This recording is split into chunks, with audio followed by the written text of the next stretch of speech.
Hello everyone, welcome back to our channel. In today's video, I'm going to show you how to chat with Zoom support. Whether you are facing technical issues or need assistance, Zoom offers live chat support to help you out. It's a quick and easy way to get answers to your questions. So, let's get started. First of all, open your web browser and go to Zoom's official website at zoom.com. Scroll down to the bottom of the page and click on the support option. This will take you to the Zoom Support Center where you can find various help topics. Click on the one that best fits your needs. If you need direct assistance, click on the Contact Support button and then select Chatbot. Once the chat opens, simply type your issue in the chat box, and Zoom's support team will respond with helpful solutions.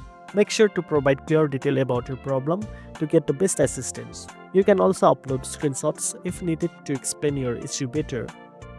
And that's it. Now you know how to chat with Zoom support.